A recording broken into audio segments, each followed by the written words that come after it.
Welcome to this episode of Safe Home Podcast for struggling teens and their families finding their healing path. I'm Beth Syverson, a mom of an 18-year-old son, Joey, who's been dealing with addiction and mental health issues for several years. I am walking beside him as he struggles with his recovery while I work on my own personal growth and healing. Today's guest is Tamara Gabbard. She lives in the jungles of Costa Rica with her toddler, Rubi-Jean. Tamara is a copywriter and content marketing strategist, and she also identifies as a soul consultant and clairvoyant. She combines her skills in both the practical and spiritual realms to help people who are struggling to break through the overwhelm that life can bring when trying to make an impact on the world. Like our son Joey, Tamara has done extensive personal research with psychedelics and other substances. She's 5 years sober now, and she uses some of the things she learned through her psychedelic trips to inform her work, especially finding the root causes of whatever obstacles people get stuck on. Tamara's story is pretty extraordinary, and even if you can't relate to her exact experience, I know you'll be inspired by her talk so you can dig in a little deeper to help yourself and your struggling teen. Welcome to Safe Home, Tamara. Hey, thank you for having me. Yeah. Well, I know you live in Costa Rica now, which I'm pretty jealous about because we've always wanted to go there or live there some days. But I bet you didn't grow up there. Where did you grow up and what was your childhood like? Well, I grew up in North Carolina and a little bit in Georgia. My parents were split. And it was not a fun growing up. There was always chaos. I had an extremely, extremely narcissistic stepmother. And my mother was always on the search for love. There was never really any connection between me and her. It was always about her and what she was going through. We do now have a relationship, and we've, the things that we've been through and the life that we've chosen, we both understand that, people are doing the best that they can. Mm-hmm. But the traumas that I were dealt with when I was growing up with my dad's side was what kind of sent me down a path of self-destruction. Mm-hmm. Alcoholism and drug addiction were strong in the family, especially alcohol. Okay. However, I grew up down there, and then when I was 15 years old, I was left to my own vices, and I lived on the streets for quite a while. Wow. Were you kicked out of your house or just kind of abandoned? Or a little bit of both. There was a choice. I could have lived with my mother and I could have lived with my grandparents, but I was at a point in my life where I really was so overwhelmed and so traumatized by the mental abuse that had happened and then the physical childhood trauma that I had endured that I didn't feel comfortable living anywhere. I just wanted to do what I wanted to do. Yeah. And my grandmother will tell you that's all I've ever done is what Tamara wants to do, Tamara's going to do it. And, while she uses that as a joke, it wasn't really my ideal life. I wouldn't go back and change much, but with an understanding of who I am now, I wouldn't want to escape. I would want to face.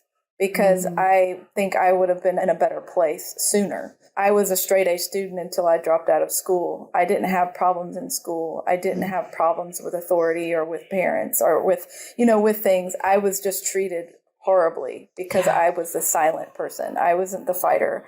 And it drove them insane. I was uncontrollable in the sense that I wasn't out of control, that I was in control of my own actions, and therefore I was able, and it drove them crazy because I wouldn't react to their negativity. Oh, wow. Yeah. You were not fitting into the system the way they wanted you to.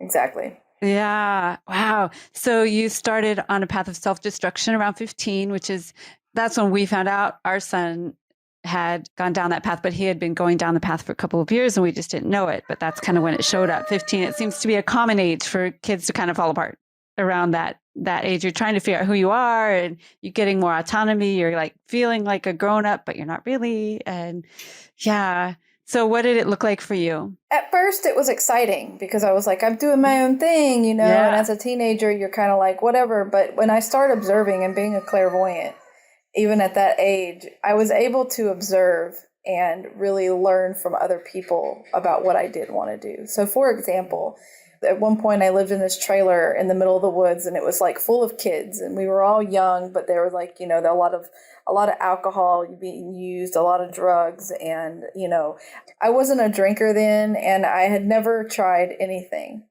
I had never done, you know, a lot of anything, but I wanted to experiment. And like, for instance, I would drink a beer, go to the bathroom, fill it up, and then I would drink, and they'd be like, oh, you can handle your alcohol. And I'm like, yeah. And I'm like chugging water, you know? And so I was an observer. I found myself becoming an observer. But the first time that I ever had an experience with any type of hallucinogenic was the same exact time that I tried cocaine for the first time. And this was an accident. Oh, you tried both at the same time for the first time. Wow. Yeah, see, what happened was me and my girlfriend at the time, we just went and hung out with this guy that we had no idea who he was, and he was being really gross. And the plan was we were going to rob him, and this is really messed up, but because he had all these drugs, but we ended up dosing, and it was the first time I'd ever dosed. And then at some point along their time, I was getting insecure because there was a 2-year-old around us, and then at some point he dumped cocaine in my mouth, and I wasn't snorting it, but my mouth went numb, and I was tripping on LSD. And so it was just like this really wild experience. And so from that point on, I was really cautious about what I did. Okay. But then I think, you know, I started dabbling in mushrooms more than I did LSD for a while. And then I met some people who I got more involved with, and then we started selling. I was like 17 years old, and LSD, ecstasy, and cocaine were what we did mostly. And we would take Xanax and stuff like that to come off whenever we were coming down. But that from 17 until I was about 21. Okay. So you were living that life. Yeah. Using, selling. Yeah, all kinds of stuff. And there was a lot going on in between there. But LSD was our group drug. We were experimenting with it. We were doing it all the time. I mean, like I took enough LSD within that time frame to take enough hits to last me one hit for at least 30 years. Whoa. So, you know, it was, I didn't just do a little bit of everything. I did a whole lot of it. And so I had multiple different experiences. I can share all kinds of stuff. So I'll let you ask some more questions. Well, let me go backwards just a little bit to catch up the clairvoyance aspect. Can you explain what clairvoyance is first, and then tell us when you knew you were one, or when your gifts started to appear? I've always been a clairvoyant. When I was 7 years old, I remember going, even younger than that, there was a woman named Susan Brown who was a psychic that worked for the FBI that was friends with my grandmother. And I used to go over to her house, and I used to hang out with her, and I used to draw on her crystals. And I was the only kid allowed to open up her chest and go into her crystals. And so I knew what it was, and I knew that I had something special, but it wasn't until I was 13 that I really caught on, because I had a flash forward. Oh, okay. I was sitting in my room, and I had a flash forward. And then I would have really very detailed dreams of me in situations when I was younger. And then as I got older, these parties that I was in when I was having these dreams when I was younger were coming to fruition. So that deja vu that we have, I was having deja vu, but it was actual dreams that I was having when I was younger. And I remember having these dreams. And I have build-up dreams where I'll have the same dream, a reoccurring dream over and over, but it will build up into my life. Wow. And so after a while, what happened was I would start having visions. When I was 16, I started having visions of things happening, of people getting hurt, or I had a vision of the towers going down. I had, you know, and I'm 40 now, just to give everybody kind of an aspect, you know, of like the time frame there. But I felt like I was going crazy because not on top of using and, you know, using the hallucinogenics and the other substances that I was using, I felt like, I'm like, is this real? Like, you know, am I crazy? So the clairvoyancy has always been there. Clairvoyancy is not seeing dead people. It's not like being able to like predict the future. But clairvoyancy is more or less a super hyper awareness with your intuitive awareness. And so I'm able to tap into people's souls. I'm able to connect with people on a subconscious level. Okay. I'm able to connect with people's souls who are living. Okay. So you don't talk to dead people. No. And you don't choose lottery tickets or tell us, which job No, to because take. if and all that that was kind true, we'd be having a whole nother Yeah. conversation right now. I understand. So, but yes, no, yeah, I wish, man, that would be the dream, right? But no, I'm able to tap into the bigger consciousness. And now that I've able to release, and so, without going too far forward, and now that I've been able to like really accept my gifts and use them to help people. People sometimes they meditate, they do certain things to get a connect with the universe and like literally try to get like messaging and like, the whys and the ifs and the whats of why we're here and all of that. I have a direct connection to the universe. Okay. And so I literally can connect and I get like this head buzz. Like when I'm working with a client or I'm doing that, I get a head buzz and then I'll start channeling. And so I channel the universal messages that are being sent to the person that I'm speaking to. So it's been interesting working and getting into that space. So, Wow. Do you think that I'm just trying to figure out, do you think the trauma that you experienced as a child kind of opened your intuition up to enable you to be clairvoyant? Do you think the two are connected in any way? I don't think it opened me up to be clairvoyant, but I think that because the clairvoyancy has always been there. It's something that you're born with. You're And just born with everybody it? has Okay. it, but it just, But the thing is when you practice more, it opens it up more. But what happens with the trauma, so when people go through trauma, there's two things that happen. They either become the problem, they become the victim, they become the trauma, they hold on to that negative, and that becomes them.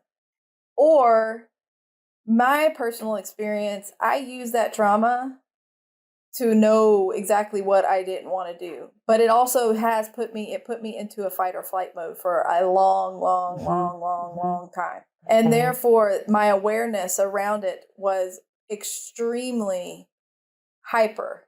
And because I was trying to suppress my clairvoyancy and because I didn't want to face it, it actually put me into awkward situations where the universe was forcing me to pay attention. So I can walk into a room and I can read the room. And I didn't want to do that. So I was like in these situations and they were happening. I was always able to get out of them because I always had this intuitive part of me to get out of situations where everybody else was going to jail. I was already out because I knew it was going to happen beforehand. So not because I'm a narc or anything. People don't listen. People don't want to listen to me. And so this was back then. And I was like, because they're like, who are you? How do you know this? And I'm just like, you can listen or you don't have to listen. So, I would be out weeks beforehand. But when you have that trauma aspect to it, it's not clairvoyancy. It's a hypersensitivity to not wanting to be hurt. The fear factor. You don't want to get, all of this trauma that you've been through. It makes you hyper vigilant to your surroundings because you don't want to be put into those situations. And so your body, your subconscious automatically triggers you to not go towards that direction. And this also can create issues in the future of growth because what happens is you need to rewire your neurons to actually figure out that, those things aren't bad now. Like certain things you won't try or you won't do because of the subconscious triggers that happen because you've experienced a negative thing and your mind correlates that with that and then it triggers and then you're not able to get through things. So, there's a difference between the trauma aspect and the actual clairvoyancy of that. And then when you open up into a spiritual work and you start working with that, hallucinogenics have actually been known to help break open those parts of your brain so that you can deal with trauma and depression and things like that. And I actually collected some information for you that I wanted to share before we get off, from one of the most well-known, his name is Dr. David E. Nichols, and he's a leading expert on psychedelic pharmacology. Okay. And because the thing is what I wanted to share is that psychedelics aren't addictive. And what we're calling psychedelics are classic psychedelics. And those are mushrooms and LSD and things. But like heroin, cocaine, and MDMA and all of these other things, these are reinforcing effects. And he talks about this, like heroin actually builds up inside of your body and then you need it. Cocaine does the same thing. The only thing that LSD does that would be kind of similar to a drug that you would physically be addicted to is that it does build up. So you have to do more and more. Do more and more. Yeah. Okay. Yeah. To get the high that you want. But I would have to disagree to a level on that, because I would say it depends on the strength of the LSD. Because, for example, whenever I was doing it, we were getting the crystal form that was directly from a family that had gotten the pass down from Timothy Leary, Whoa. the guy who worked with, who invented the substance, Okay. and who worked with Baba Ram Dass, and before he was Ram Dass. And, you know, they would do these experiments, and what I experienced is the more cleaner, the less you had to take, even throughout like taking it every day. So when you're taking gel tabs, or you're taking like all of these different, they're cut with all of these things to make them stick to the paper, stick to the things, you know. But liquid form, we would take the grain alcohol, break the crystal down, and then we would take it. And then those were the moments of pure, like I didn't take it in any form. I always took it in liquid form. Oh, that's probably a lot safer. You know, Joey was getting his off the black market, and God only knows what was in his. And he was doing a lot of DMT. Did you ever do DMT? I've done DMT twice. I did actually, or 3 times. I did once. It was an actual form of DMT that was man-made. Oh. And so there's different kinds, and it messed my world up. It was like 20 minutes of pain and vomiting, and it was really wild. And it was like I was in a room full of people that weren't there, and it wasn't real. And then, but the second time that I did DMT, my friend was like, I have God in a jar. And I was like, what the hell are you talking about? And he's like, I have God in a jar. So he said, let's just set this up or whatever. And so I laid down on the bed. He was a deadhead. He had the Grateful Dead playing in the background, and I smoked it. Okay. And I smoked the DMT, and it was probably the most clarifying trip I had ever had before my last time. Wow. And it was not scary. It was not anything. I literally went into a kaleidoscope of color, and he kept telling me to open my eyes, but I didn't want to open my eyes. And every time I had a moment of anxiety or freak out, it was like the color would come in as like, it was like a person, or like an energy would come in and like touch me and calm my nerves or calm my brain. And so I was in this color bubble of music with a bigger consciousness just telling me to enjoy the space I was in. Because DMT is a drug that is extracted, and can be extracted from any living thing. Yeah, we have it in our body, right? DMT is in every living organism. It's in every plant, every animal, every living organism. It's in there. It's the consciousness part of our body. And I personally believe that water correlates with DMT, because it's the only thing in that we need to be conscious. If we don't have it, we don't breathe. We can't live without it. And just for parents and others to know about DMT, as from you can tell me if this is true. What I understand, it's a hallucinogen, but instead of lasting like 8 hours or a whole day, it lasts 20 minutes. It's like a giant, very, very intense and quick experience. And so it can either be really, really great or really, really terrible. But it's over quickly. Exactly, it is. It's very quick. And another thing, indigenous cultures have used a type of DMT. They all have different names for it, but they would do is they shoot it up your nose, and then you have your spiritual experience. Mm-hmm. And that was the 3rd time I did it, and that was the last time that I did it. Okay. And that was my vision. Okay. That's where it was, right before I came to Costa Rica. I wasn't doing the drugs at the time, but this was done underneath the watch of a specialist, an actual chief. And I was trying to correct my body so that I could clean up, so that when I got to Costa Rica, I could start on my sober path. Okay. And it hit my brain, and I went straight into the ground, and I went straight out into the universe, and I sat there, and I could see everything in front of me. Like I could see the whole universe. Wow. And it wasn't like I was having a freak out, or it wasn't any of that. I was literally sitting there in the meditation pose that everybody knows, and I was looking out across the great expanse, and that's it. And then I literally had my connection. That's when I connected purely to the universe, because I've always had that that clairvoyant connection. But that was the time, that was the day that I connected and got the head space where I get down. I literally am in my kitchen cooking, and I get like conversations with the universe, and sometimes I'm just like, stop. I just want to be just do normal, regular, everyday things, and you're like out into the universe. Wow. It was with DMT. So you came down quickly after that. But then like, what did you do after you like see the universe and have this clarity? Like, how do you proceed? What do you do next? I just continue doing what I do. It just verified that I needed to continue on the path of sobriety, and I needed to continue on the path to get to where I am now, to where I can help people, because I've always known that I wanted to hold space for people. And I'm actually having a live on Friday on Instagram about holding space, because I want to open up my space about holding space, because that's what it's about. And that's what I've learned through these experiences and these open spaces of consciousness. And, is what I've learned is that holding space is the most powerful thing you can do. Okay. What does that exactly mean, holding space? Well, holding space is being there for people, is being there, is opening up yourself to be able to take in the pain of others, basically, without taking it in. It's almost like compassion.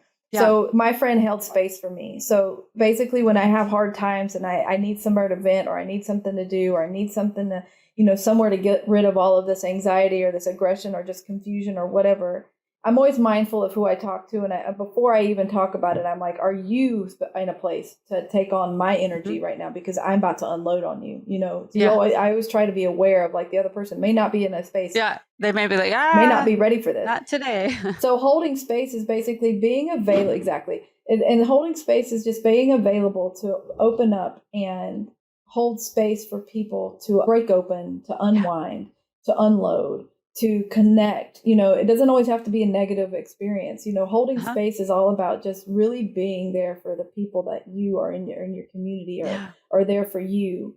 And chiefs like the Dalai Lama and gurus and people, that's what they do. And, by holding space, they help people by putting the message out there. So I don't think I usually call it this, but I think this is what I've been doing with my son, which has been working so beautifully, because he's able to tell me stuff and I've learned to not flip out and go, you did what? Or, oh my God, we need to do X, Y, Z. I'm able to just say, wow, that must be really tough. Or, what are you going to do about that? Avoiding the, now you need to do this. Now I'm going to fix you. I'm going to tell you what to do. Exactly. And that's so important. You're holding space for him. Listening. And this podcast that you're doing, you're holding space for other people. You're giving them a place to listen and to hear the message that, what they're going through, they're not the only ones. Yeah. And it's also allowing them to get information on how to hold space and how to do it for their own kids and how to, do that. So, yes, it's been so helpful. And I've learned this through just so many different people and books and my life coach and you, everybody just kind of adds to this puzzle. But it's been so great because now Joey comes to me, which is what I want. It's important. I want him to come to me and not to some drug dealer stranger, or some crazy person, some, who knows who's out there that might take advantage of him or want him to do something for some other nefarious reasons. I want him to come to me. So by me being grounded and able to take his stuff, which took a lot of work on my part, I have to say, this took a lot of work. Especially being a mother. You're being his mother. That's what I didn't have. I didn't have someone I could go to. So I was always turning to these people that had no personal interest in what I want. They was always wanting to get something out of me. Yeah. Whether it was sexual, whether it was more drugs or money or whatever it was, there was always an ulterior motive. Whereas you being his mother, and this is what I want my daughter to grow up to be.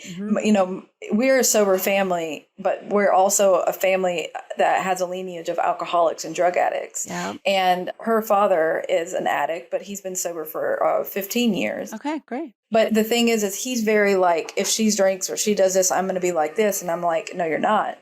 Because that's going to make her run.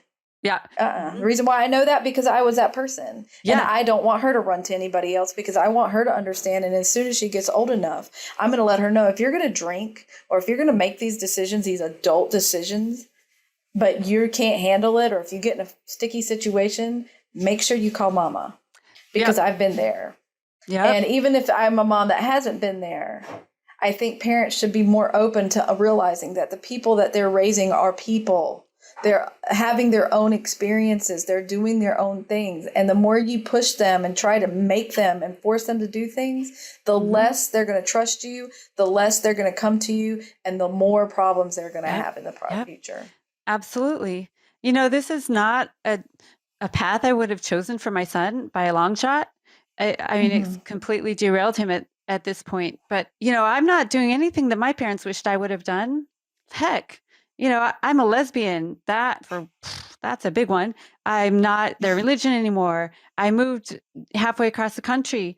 I did music as a career, for God's sake. That's like the most ridiculous career choice anyone could choose, right? It's awesome. It's a beautiful career. And I love it. But it is absolutely not what my parents would have chosen. Now, I didn't go the drugs route and all that, but some of the choices I made, I'm sure really, really hurt my family and triggered them and were like, what is she doing? But I'm super happy with the way my life turned out. And I think about that with Joey, like, I never would have chosen for him to use drugs, but look at the amount of growth that he's had and that I've had, our whole family. And I hope that someday he'll be able to help a lot of other kids and other families. And, everybody's on their path. That's all I'm saying. So everybody's on their path. And the more we can just be there for each other and just accept that everyone's on their own path. We are not and our hold children. Space. And hold space. Exactly. And just be there for when they're struggling and just listen. And sometimes I help problem solve, but most of the time he doesn't want me to help him problem solve. And you don't need to. Yeah. And that's the beauty of it. And that's so powerful, that what you're talking about, because the thing is that you don't need to, sometimes people don't need your opinion. They don't need your advice. They don't need you to tell them anything. They need somebody who's going to listen. Yeah. Because listening is an act of compassion, but being able to speak without being cut down, told, judged, or any of that, that's a release of energy, and that allows the person to be open to receive other things in a positive way. And it creates that. And so that's the only thing you can do. And by pushing against that, and by trying to control everything, and by trying to be power hungry in the essence of, like, it's not that, like you said, it's not the life you would have chose for your son, but that's not your decision. You're a portal for his soul to come here to this planet to receive the messages that he's in the path that he's trying to do. That's right. And while there is a point in time where with addicts that, it might be a good idea to step in and help them, especially like I would say, like, the biggest one is like heroin addicts. For sure. But when it comes to that point, interventions happen. But, when it comes to these explorative situations, it's a little bit different. And I even see it in my 2-year-old. Like, she is experiencing life for the first time every single day. And as a baby, as a 2-year-old, I see it. She doesn't know how to deal with emotions, so she does certain things to get attention, and she does certain things. And it's not the right thing, but it's the only thing she knows. And it's 2 little years that she's been here. So I actually apply it now, even though she's not experimenting with drugs, thank God, at 2 years old. I mean, I do know 2-year-olds who are ripping bong hits, when I was young. So, I mean, it's really? Yeah. Holy cow. It's not, it's a different life. And so, I mean, that space that you're holding and that you're open up to, I think, is a really beautiful way to really get into that. So yeah. Now, I know that my son can't possibly be the only teenager using psychedelics. I think it's out there more than people realize. By the way, DMT, you can vape it. A lot of parents think just vaping is just nicotine or a cigarette replacement. Oh, no. They can vape cannabis. They can vape DMT, a bunch of stuff. So want to make sure parents know that. And what would you tell a parent that found out their kid is using psychedelics particularly? What advice would you give them?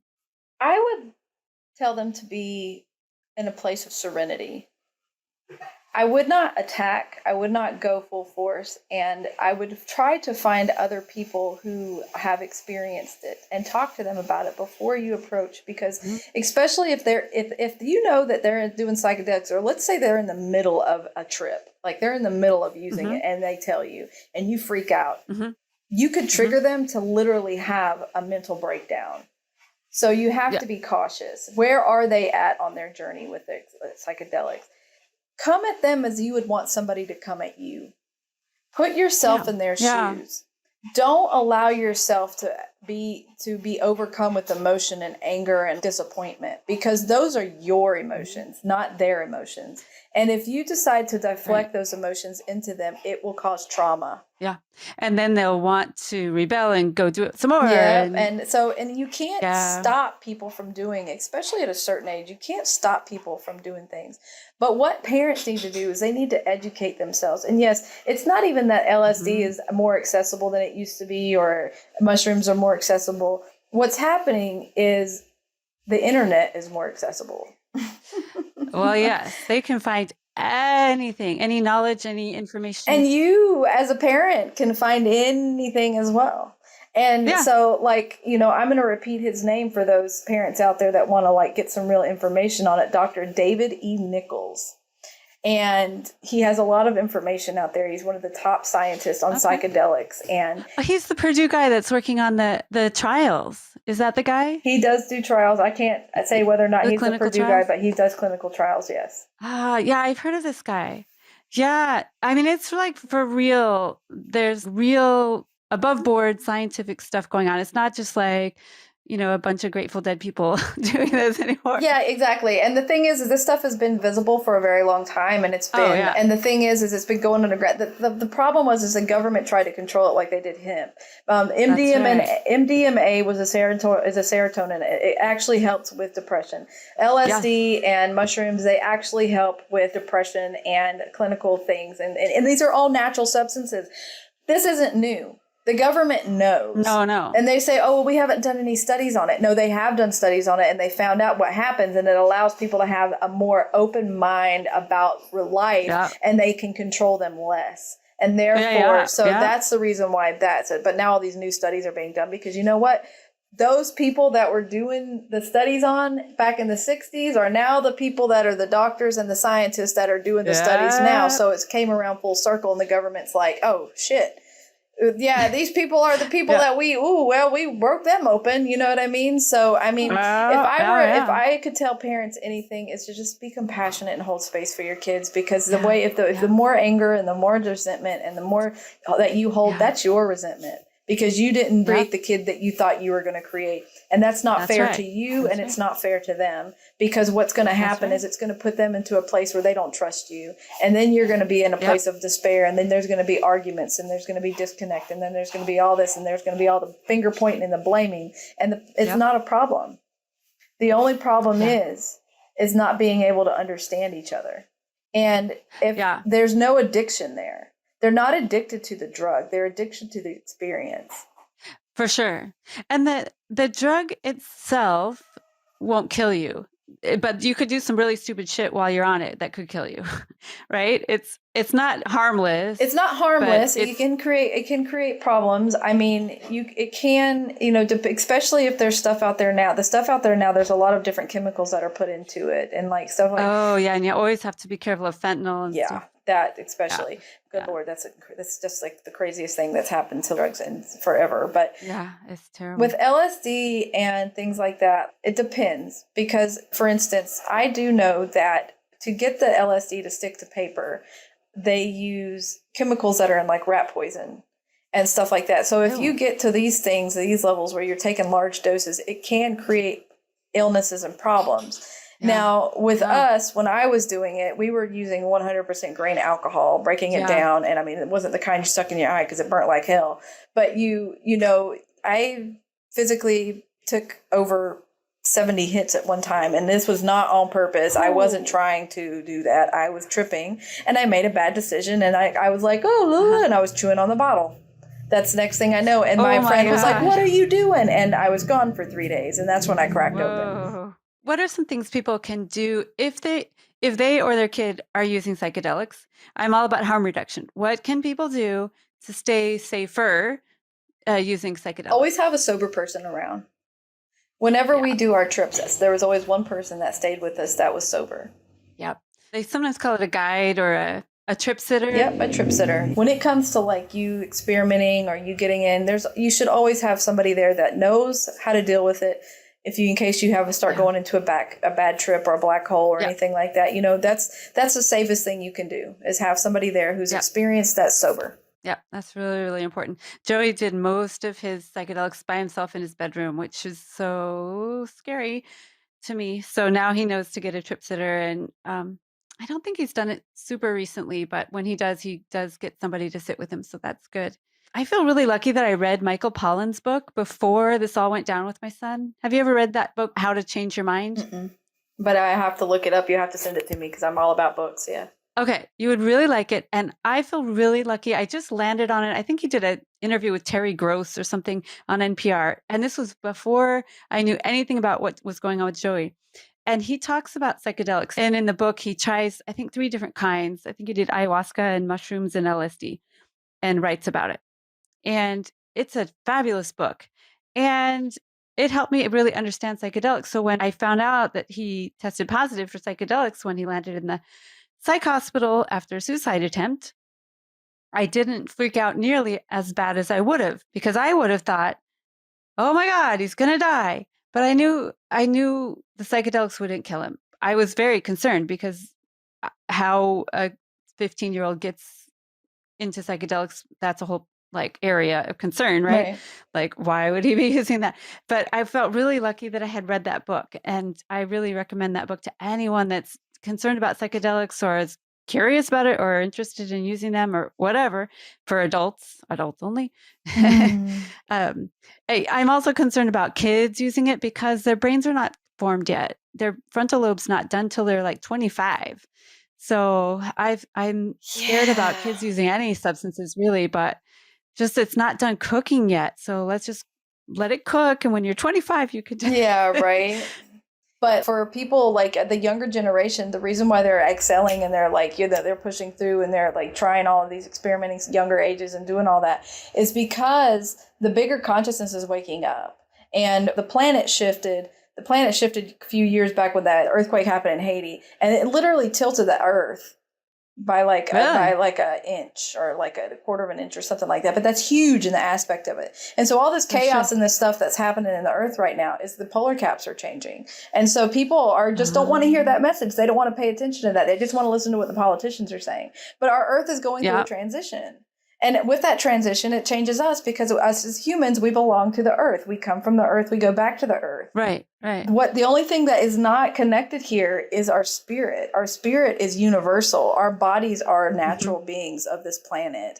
And so we are connected to this planet. When we stick our feet onto this planet, we are an electromagnetic connection to this planet. And so, and I learned all this tripping. So, I know all this, not because I've been reading through it. I knew all this before I ever picked up a book. It's part of the clairvoyancy as well. Like I just know, I know things that I well connected. So it's just, it's just about that's what I was going at. The transitioning. The transition is hard because we've been programmed not to receive and we've been programmed not to do these things. And so that's what it's about. The transition is really hard. And there's people that help you through that. I just talked to a guy yesterday. His name is Chris. It's called Stepping Stones Healing. And he helps people transition from their program selves into their spiritual space, because that transition can be extremely, extremely depressing. It can be hard. It can be lonely. It can be, so, it's almost like a bad trip. You get taught the truth and then you just like, well, why have I been living this life my whole life? And and you've been lied to. And that's what happened to me. I realized that my government and my family and my people, and that they was all a lie, that it was all whitewashed in power, about power hungry men. And, and I was like, no, not anymore. And, I don't claim to identify as like these like extreme feminist or like all of this, but I identify as a soul consultant because I know where I sit in this program. And so that we call Earth. Now tell me, the Soul Consultant, tell me what exactly you do. Like, who do you help? What do you do? What does it look like? As a Soul Consultant, I am able to sit with people and talk with them and help them get through blocks in their life and their energy. When I'm in person, I can actually put my hands on people and kind of like motion through their body and find where their pains are associated with actual physical pain, or if that's a energetical force pain. As a soul consultant, I use tarot via the internet because it's like a little bit better of a tangible access to like really kind of get into the messaging, because it's a little bit different when you're in person than when you are not in person. But I have also meshed that with my copywriting and my marketing, because my goal is to create a space for people who are in that healing space to market themselves. But I want to help people, but my main goal is to help people transition as well, like I was talking about with the other. So the purpose of the soul consulting and why I call it soul consulting is, and the consulting is SOUL. It's a play on words, but what I do is I work with people to overcome trauma. I work with people to overcome subconscious blocks that they're going through that might be caused by that trauma. And I help people really transition into the knowledge of and connecting with clients or connecting with the people or the audiences that they want to connect with. I help them get through what I call Karen syndrome and dealing with white privilege, the word white privilege, and breaking patriarchal ways. And you said you were a lesbian. Some people struggle with dealing with that. And, I help them through that. But I'm like, why does it matter? I'm a huge ally with the gay community and with equal rights. And I try to help people transition and understand those spaces, because a lot of people in society just aren't able to really process it. But why? It's not a question of why. It's a question of you not being able to accept the fact that what they're doing has nothing to do with you.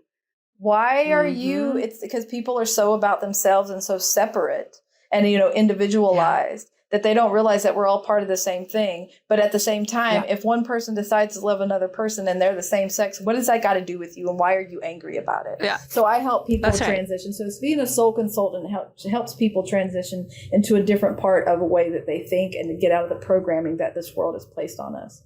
Oh, that's great. So if someone's like maybe at a crossroads or maybe just realizing, God, I don't feel like I'm in the right space right now and I need to move this way or that way, you could help them. Exactly what I do. I help them find ways to move through. Yeah. Well, you have such a rich life full of experiences, good and bad, but all of it informs you and makes you who you are, which is amazing and well, definitely unique. I don't know too many people like you. And I'm super impressed. I'm super impressed that you're using all of your experiences, good and bad, to help other people. That's the goal. That's what it's all about, right? Yep, that's the goal. That's what it's all about. That's definitely the goal. How do people get a hold of you, Tamara? So you can find me on Instagram at the.soul.consultant, and in consultant is SOUL. And then you can always sign up for Woo Woo News. It's a newsletter that I put out that explains and talks about all of these different things. And I do book reviews. And that's at tg-writer.com. I'm a writer, so it's just real simple, tg-writer, like I'm a writer.com. So yeah, and then if you want to email me, it's Tamara at tg-writer.com. And then you can access me there. It has all of my handles. It has all of my, my signups and all of that. So. Okay. I'll link all that in the show notes in case you didn't have a pencil when she was just saying all that. Go look in the notes and I'll put that all in there. Is there anything that I didn't ask that you'd like to talk about or that anything else you'd like to say?